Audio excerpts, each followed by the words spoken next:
미국이 정말 해결하고 싶지만 도저히 해결하지 못하는 문제가 하나 있습니다. 그리고 이 문제는 프랑스와 영국 등 다른 유럽 국가들도 아직 해결을 못했고요. 하지만 한국은 이미 한참 전에 완벽히 해결한 문제가 있죠. 바로 길거리에 뛰어다니는 쥐들, 그리고 음식물 쓰레기인데요. 특히 뉴욕의 경우는 쥐들의 왕국이라고 불릴 정도로 길거리에서 흔하게 쥐를 볼 수 있는 탓에 몇 년 전부터 엄청난 민원에 시달리고 있다고 합니다. 다양한 해결 방법을 시도했지만 번번이 실패한 뉴욕은 한국이 이 문제를 이미 한참 전에 완벽히 해결했다는 한 공무원의 이야기에 발칵 뒤집혔다고 합니다. 뉴욕시 의회 의원들이 한국을 배우기 위해 단체로 한국에 오기도 했다는데요. 대체 어떤 사연인지 오늘의 사연 시작합니다. 안녕하세요. 저는 뉴욕시청 환경위생국에서 일하고 있는 레이첼 그린이라고 합니다. 얼마 전 한국 덕분에 시청을 완전 뒤집어 놓았는데 이렇게 한국 분들께 인사를 드리게 되어 기쁘네요. 우선 제가 어떻게 한국에 왔다 갔는지 뭘 배웠는지 이야기를 해야겠죠? 저희 뉴욕시는 최근 몇 년간 정말 큰 골치를 앓고 있었습니다. 바로 쥐 문제인데요. 아마 뉴욕에 오셨던 분들이라면 길거리를 뛰어다니는 크고 통통한 쥐들을 보고 한 번쯤 자지러지게 놀란 적이 있으실 거예요. 사실 이렇게 심하진 않았는데 2년 전과 비교해 쥐 목격 신고가 70%나 증가하며 감당이 안 되는 수준입니다.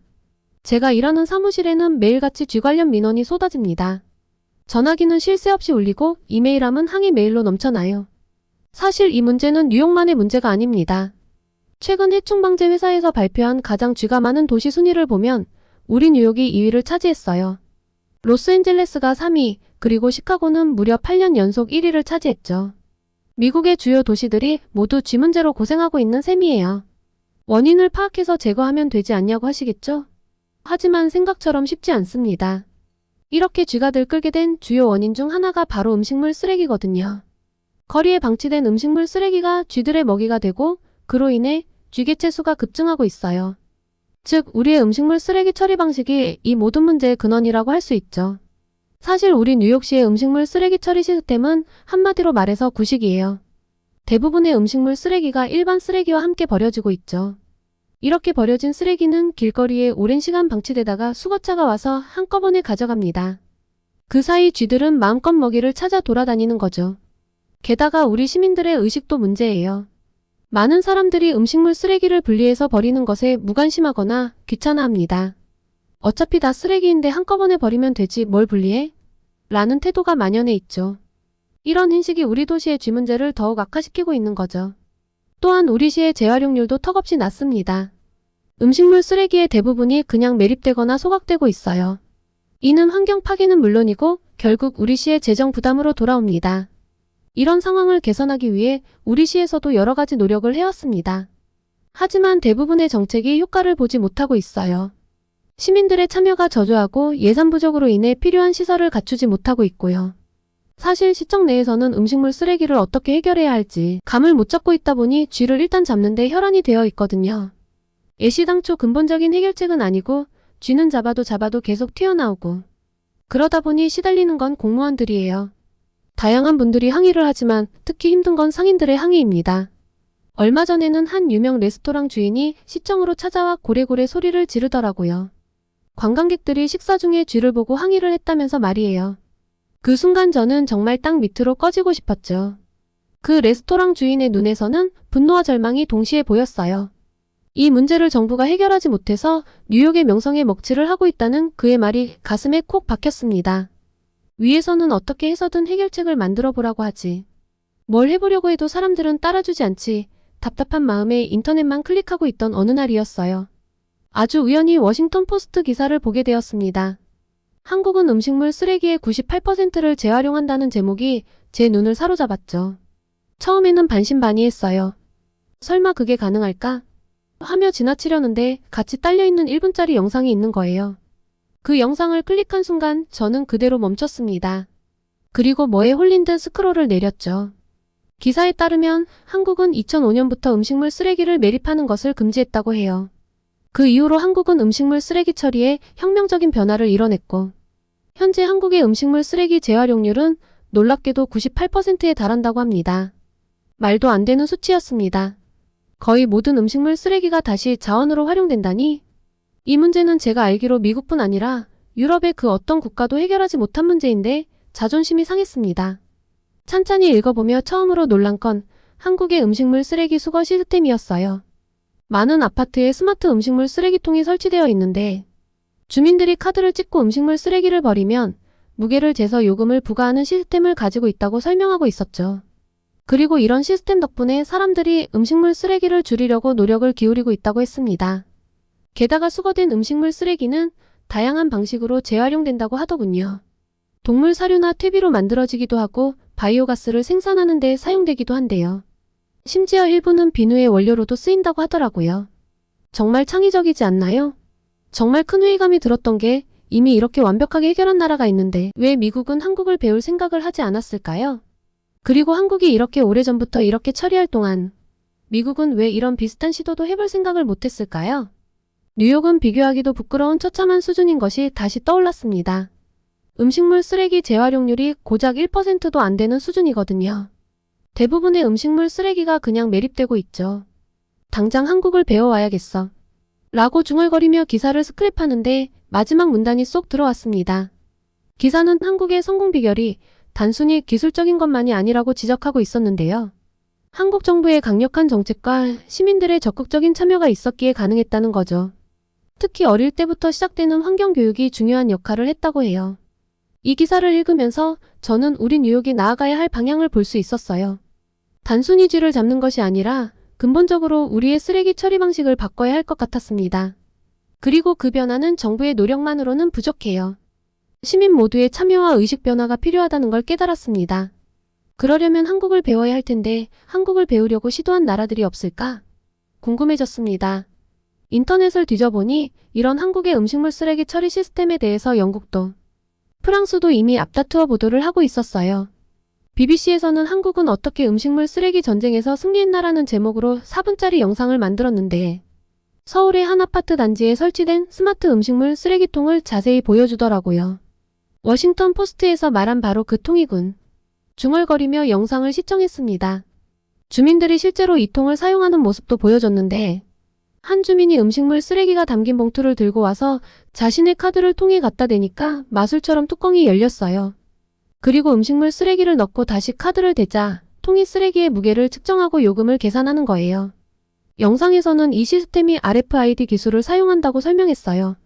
각 가정마다 고유의 카드가 발급되어 누가 얼마나 많은 음식물 쓰레기를 버리는지 정확히 추적할 수 있다고 하더라고요. 더 놀라운 건 이 시스템 덕분에 한국의 음식물 쓰레기 양이 크게 줄었다는 거예요. 영상에 따르면 이 시스템을 도입한 지역에서는 음식물 쓰레기 양이 30%나 감소했대요. 사람들이 버리는 쓰레기의 양에 따라 요금을 내야 하니까 자연스럽게 쓰레기를 줄이려고 노력하게 된 거죠. 한국 정부는 무려 2005년부터 음식물 쓰레기의 매립을 전면 금지했고 2013년부터는 전국적으로 음식물 쓰레기 종량제를 실시했으며 수거된 음식물 쓰레기는 거대한 기계를 통해 처리되고 있었습니다. 이렇게 처리된 음식물 쓰레기는 퇴비나 사료, 심지어 바이오가스로 재탄생하고요. 또 시민들이 굉장히 협조를 잘해줘서 이제는 전국적으로 당연한 일이 되었다고 하더라고요. 프랑스 24의 보도 역시도 마찬가지였습니다. 제가 놀란 한국의 시스템에 대해 영국도 프랑스도 똑같이 감탄하고 있더라고요.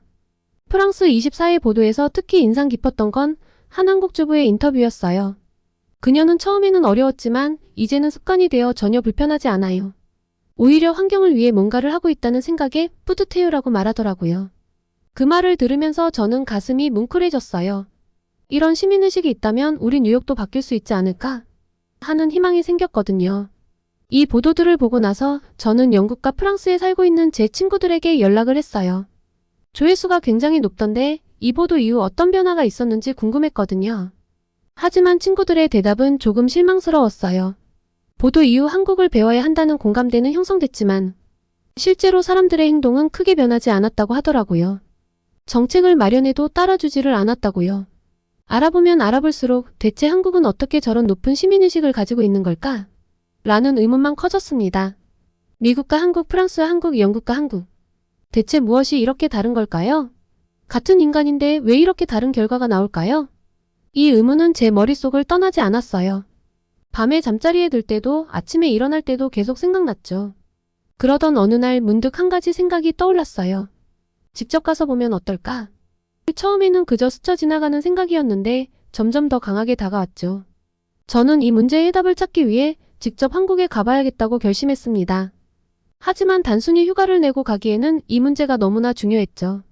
그래서 용기를 내어 팀장님을 찾아갔습니다.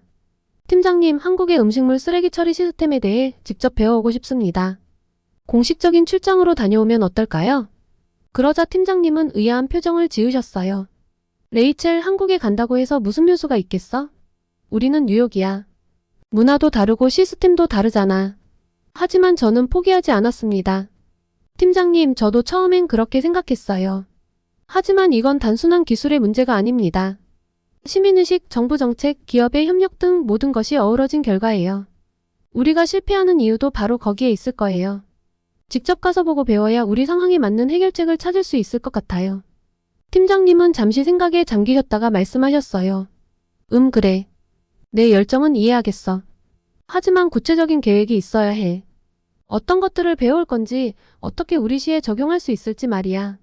그리고 직접 가서 보면 뭔가 다른 게 있을 수도 있겠지만, 보도만 저렇게 되었지 한국도 실제로는 해결을 못했을 수도 있고 다른 문제로 괴로워할 수도 있어. 그러니 사전 조사를 좀 하고 가는 게 좋겠어. 저는 준비해온 계획서를 팀장님께 보여드렸습니다. 한국의 정부기관 방문, 재활용센터 견학, 학교와 식당 등 다양한 장소 방문 계획 등이 상세히 적혀 있었죠. 와, 생각보다 꽤 준비를 했구나. 팀장님의 표정이 조금씩 누그러지는 게 보였어요. 네, 팀장님. 이번 기회로 우리 뉴욕시의 쥐 문제와 음식물 쓰레기 문제를 동시에 해결할 수 있는 실마리를 찾고 싶습니다. 제가 배운 것들을 바탕으로 구체적인 정책 제안도 하고 싶고요. 팀장님은 잠시 생각하시더니 마침내 고개를 끄덕이셨어요. 알았어, 레이첼. 내 열정이 나를 설득했어. 출장을 허가하지. 하지만 돌아와서는 반드시 실행 가능한 제안을 해야 해. 알겠지? 저는 기쁨을 감출 수 없었습니다. 네, 팀장님. 정말 감사합니다. 반드시 좋은 결과를 가지고 오겠습니다. 이렇게 해서 제 한국행이 결정되었습니다. 저는 이 기회를 통해 뉴욕의 문제를 해결할 수 있는 열쇠를 찾을 수 있을 거라 굳게 믿었어요.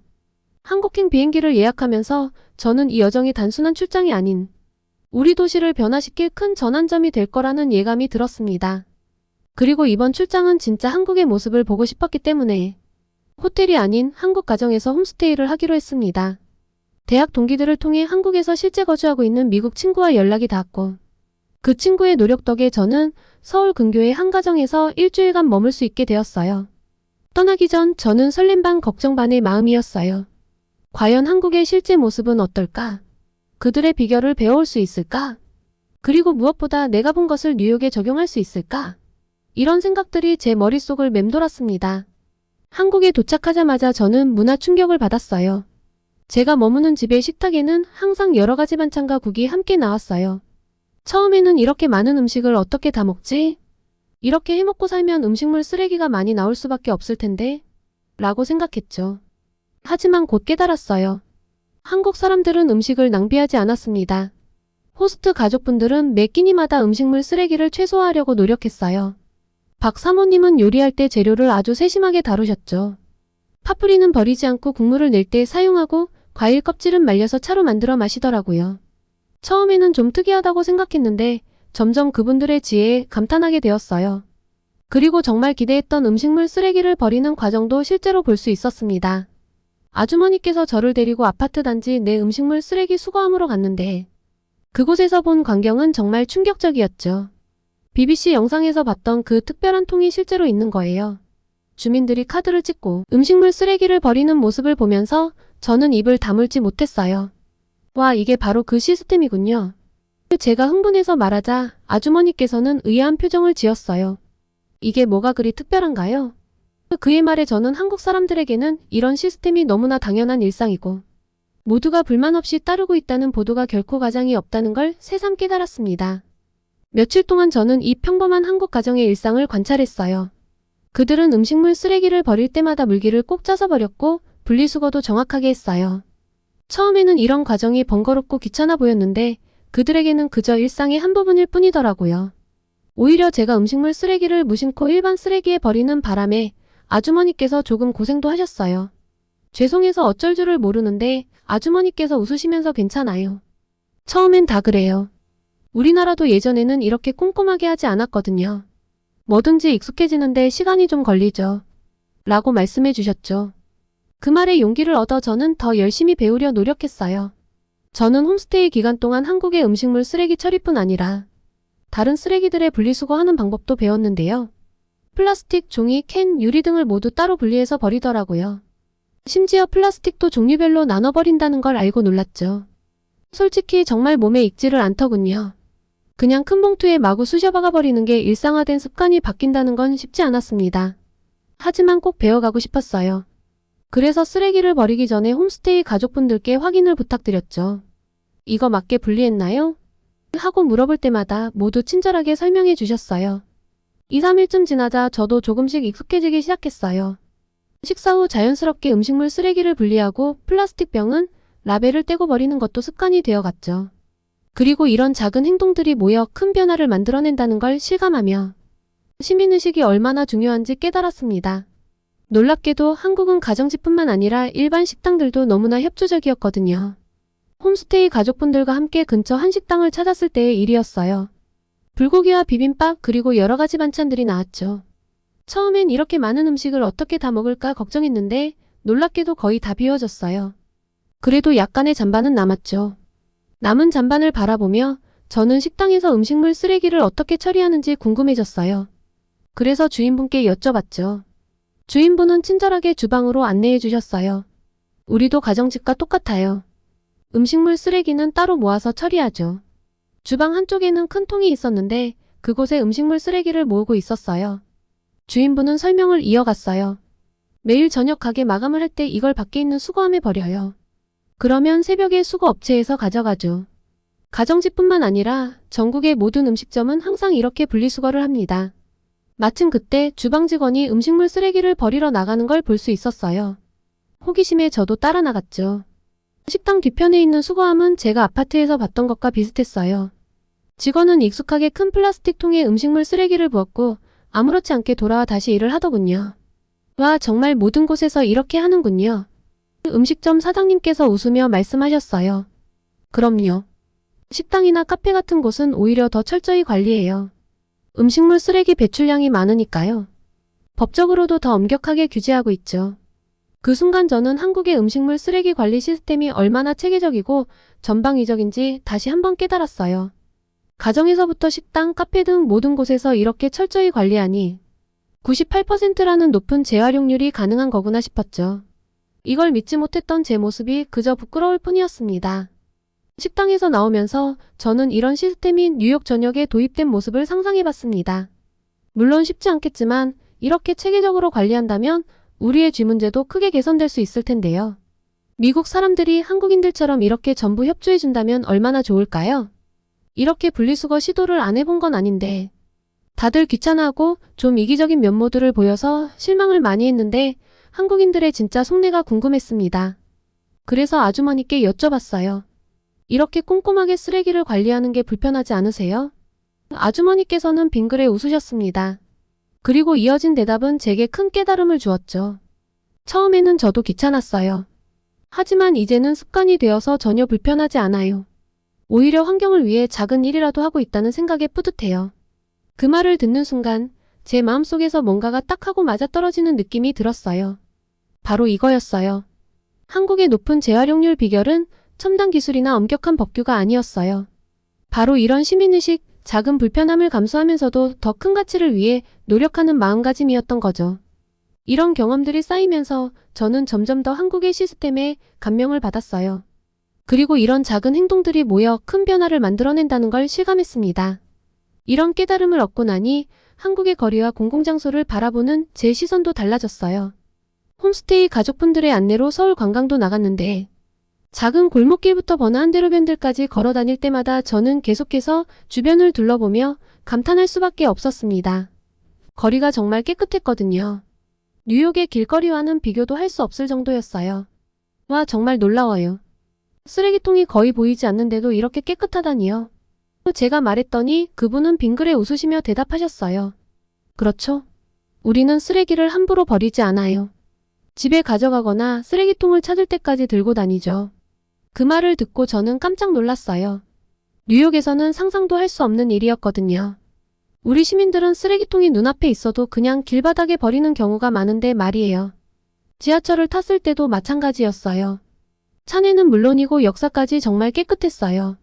사람들이 음식을 먹고 난 후에도 자기가 만든 쓰레기는 반드시 들고 나가더라고요. 이런 모습을 보면서 저는 점점 더 한국의 시민의식에 감동받았어요. 어느 날 저녁 박 사모님 부부와 함께 동네 공원을 산책하다가 흥미로운 광경을 목격했어요. 한 무리의 주민들이 자발적으로 공원 청소를 하고 있었던 거예요. 노인부터 어린아이까지 다 함께 쓰레기를 줍고 분리수거를 하는 모습이 정말 인상적이었죠. 저게 뭐예요? 제가 물었더니 박 사모님이 설명해 주셨어요.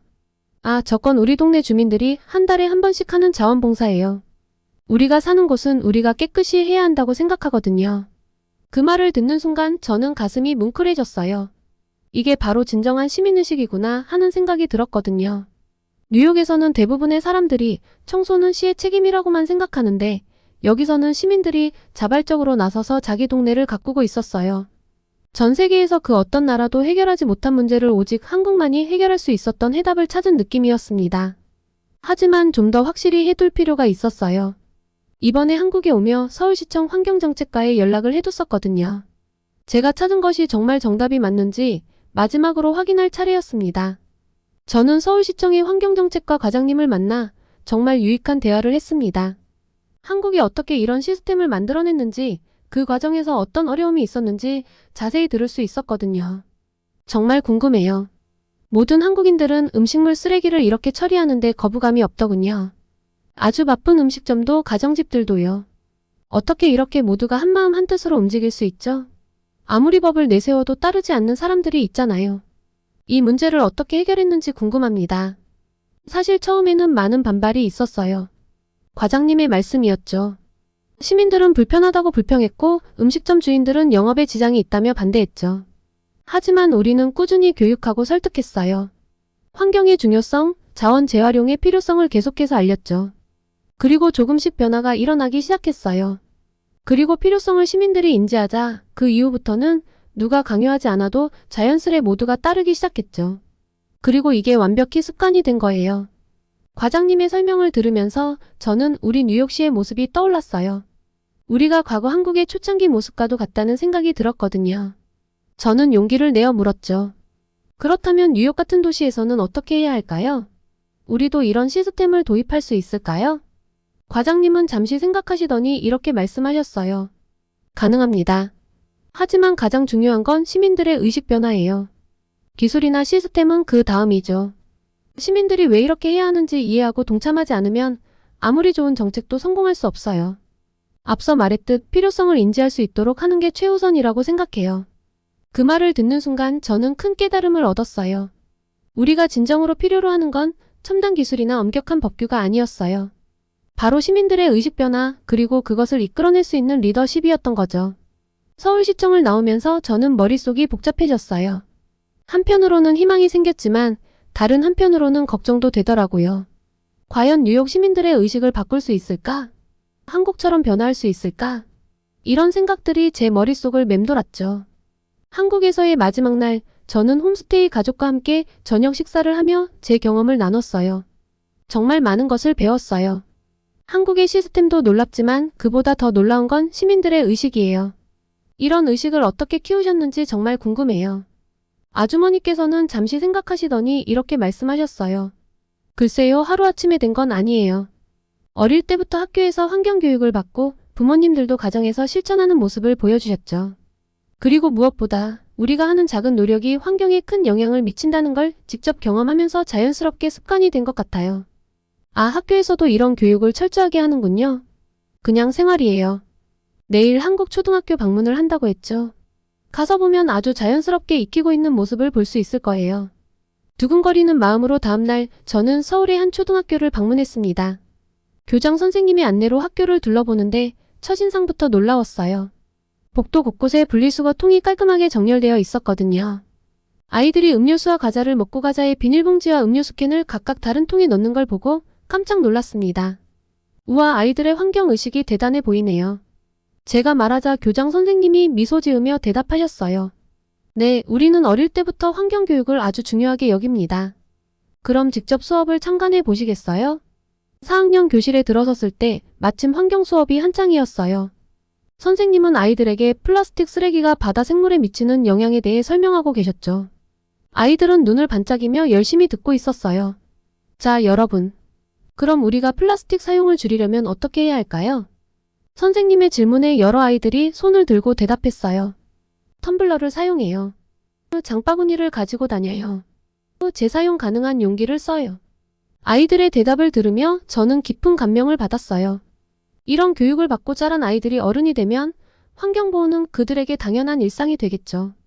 수업이 끝나고 점심시간이 되자 저는 더욱 놀라운 광경을 목격했어요.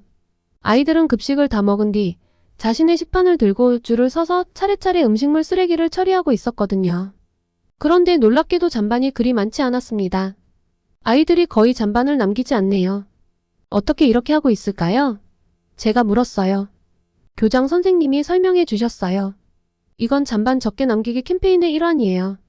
아이들이 자신이 먹을 만큼만 음식을 받고 남기지 않도록 교육하는 거죠. 그리고 다 먹고 남은 건 당연히 음식물 쓰레기통에 버리고요. 어려 보이는 아이들인데 분리해서 버리기를 잘할 수 있을까? 라는 약간의 걱정이 무색하게 아이들은 정말 놀라운 모습을 보여줬습니다. 식사를 다 한 아이들은 잔반을 모아서 음식물 쓰레기는 전용통에 버렸어요. 그리고 익숙하게 남은 쓰레기들을 처리했습니다. 요구르트 병은 다른 통에, 입을 닦은 휴지는 또 다른 통에 넣었죠. 와, 정말 체계적이네요. 그런데 아이들이 불평하지 않나요? 글쎄요, 불평은 들어본 적이 없네요. 당연히 해야 하는 것이라 습관이 되었어요. 오히려 누가 제일 적게 남기나 경쟁하기도 해요. 급식실 한쪽에는 2주의 음식물 쓰레기 절감왕 포스터가 붙어 있었어요. 아이들의 적극적인 참여를 유도하는 아이디어 같았죠. 학교를 나오면서 저는 깊은 생각에 잠겼어요. 뉴욕의 학교들도 이런 시스템을 도입할 수 있을까? 어릴 때부터 이런 교육을 받는다면 분명 우리 도시의 미래도 달라질 것이란 확신이 생겼습니다. 정말 많은 부분을 바꿔야 한다는 생각에 조금 머리가 아프기도 했지만 한국이라는 좋은 롤모델이 있으니 어렵지 않을 것 같았어요. 바쁜 일정을 마무리하고 저는 한국을 떠났습니다. 비행기에 오르면서 제가 본 것들을 어떻게 뉴욕에 적용할 수 있을지 고민했죠. 단순히 시스템을 도입하는 것만으로는 부족할 거예요. 시민들의 마음을 움직여야 해요. 교육을 해야 하고요. 사람들이 이해하고 공감하고 동참할 수 있도록 만들어야겠다는 생각으로 가슴이 뛰었습니다. 뉴욕에 돌아온 후 저는 바로 보고서 작성에 착수했어요. 한국의 음식물 쓰레기 관리 시스템, 시민들의 의식, 그리고 정부의 노력 등을 상세히 정리했죠. 그리고 이를 바탕으로 뉴욕시에 적용할 수 있는 방안들을 제안했어요. 보고서를 완성하고 팀장님께 제출하는 날, 솔직히 조금 긴장됐어요. 팀장님이 어떤 반응을 보이실지 궁금하면서도 걱정되더라고요. 팀장님은 보고서를 꼼꼼히 읽으셨어요.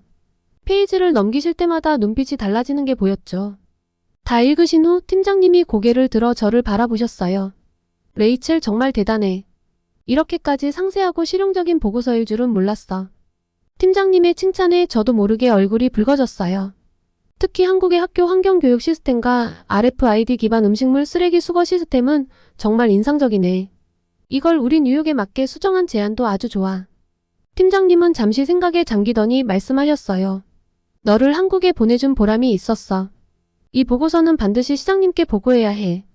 저는 깜짝 놀랐어요. 시장님께요? 그래, 이 문제는 우리 부서 차원을 넘어서는 거야. 시 전체가 나서서 해결해야 할 문제지. 내일 아침 시장님과의 미팅을 잡을 테니 넌 이 내용을 발표할 준비를 해. 그날 밤 저는 흥분된 마음을 안고 발표 준비를 했어요. 한국에서의 경험, 그곳에서 배운 점들, 그리고 뉴욕시에 적용할 수 있는 구체적인 방안들을 정리했죠. 다음날 아침 시장실로 향하는 발걸음이 가벼웠어요. 이제 정말 변화를 만들어낼 수 있을 거라는 희망이 생겼거든요.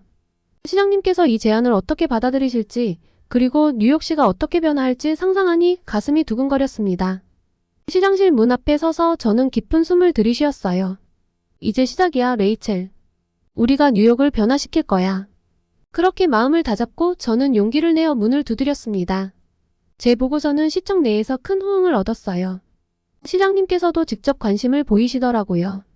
레이첼, 당신의 제안은 정말 혁신적이에요. 이를 바탕으로 새로운 캠페인을 시작해봅시다. 그렇게 저희는 클린 뉴욕 프로젝트를 시작했어요. 학교에서의 환경교육 강화, 지역 커뮤니티 중심의 자원봉사 활동 장려, 음식물 쓰레기 분리수거 시스템 도입 등 다양한 정책을 실행에 옮기기 위해 팀을 꾸렸습니다. 그리고 더 놀라운 일이 일어났습니다. 재보고서가 시 정책 논의에서 다루어지며 시의회 의원들이 직접 서울을 방문하겠다고 나선 거죠. 의원들은 하나같이 한국의 시스템에 놀라며 직접 보고 싶다고 했어요. 2주 후 5명의 시의원들이 서울로 떠났습니다. 그들은 일주일 동안 서울의 음식물 쓰레기 처리 시스템을 둘러보고 관련 공무원들과 미팅을 가졌어요. 돌아온 그들의 눈빛이 달라져 있더라고요. 레이첼, 당신 말이 맞았어요. 우리도 변해야 해요. 대표 의원이 말했죠. 그들은 곧바로 새로운 법안 패키지를 준비하기 시작했어요. G퇴치 행동계획이라는 이름의 이 패키지에는 다양한 내용이 포함되었습니다. 첫째, 공식적인 G퇴치 구역을 설정하고 각 구역별로 진행 보고서를 작성하기로 했어요. 이를 통해 문제가 심각한 지역을 집중적으로 관리할 수 있게 되었죠. 둘째, 쥐감염이 보고된 건물에는 쥐가 들어갈 수 없는 특수 쓰레기통을 의무적으로 설치하도록 했어요. 셋째, 현재 오후 4시부터 가능한 쓰레기 배출 시간을 오후 8시로 변경하기로 했어요. 이렇게 하면 쓰레기가 거리에 방치되는 시간을 14시간에서 10시간으로 줄일 수 있거든요. 그리고 가장 중요한 건 음식물 쓰레기 처리를 위한 구체적인 법안들이었어요. 한국의 시스템을 참고해서 음식물 쓰레기 전용 수거함 설치, 음식물 쓰레기 재활용 시설 확충, 시민교육 프로그램 도입 등의 내용이 포함되었죠. 이 법안 패키지가 시의회에 제출되자 뜨거운 토론이 벌어졌어요. 일부 의원들은 너무 급진적이라며 반대했지만 서울을 다녀온 의원들의 설득으로 결국 통과되었죠. 저는 이 모든 과정을 지켜보면서 가슴이 뭉클해졌어요. 제가 한국에서 보고 느낀 것들이 이렇게 큰 변화로 이어질 줄은 몰랐거든요. 물론 이제 시작일 뿐이에요. 앞으로 이 법안들을 실제로 실행하고 시민들의 참여를 이끌어내는 것이 더 큰 과제겠죠. 아주 우연히 워싱턴 포스트의 신문기사를 본 것이 이렇게 큰 변화를 만들어낸 것처럼 제 움직임 하나가 뉴욕의 변화를 바꿀 수 있다고 믿습니다. 물론 한국 사람들 같은 시민의식을 뉴욕 사람들이 가지려면 한참 걸릴 수도 있겠지만 해낼 수 있을 거라고 생각해요. 너무 뒤늦게 쫓아가는 것 같지만 최대한 잘 쫓아갈 수 있도록 최선을 다해보려고 합니다. 한국 분들의 많은 응원 부탁드려요. 오늘은 미국 뉴욕시의 공무원이 워싱턴 포스트지에 소개된 한국의 음식물 쓰레기 처리 방식에 대한 영상을 보고 한국을 배우고자 노력하고 있는 사연을 소개해드렸습니다. 오늘의 사연이 마음에 드셨다면 구독과 좋아요를 눌러주세요. 여러분의 구독과 좋아요는 계속해서 좋은 사연을 소개할 수 있는 힘이 됩니다. 이상 감동저장소였습니다.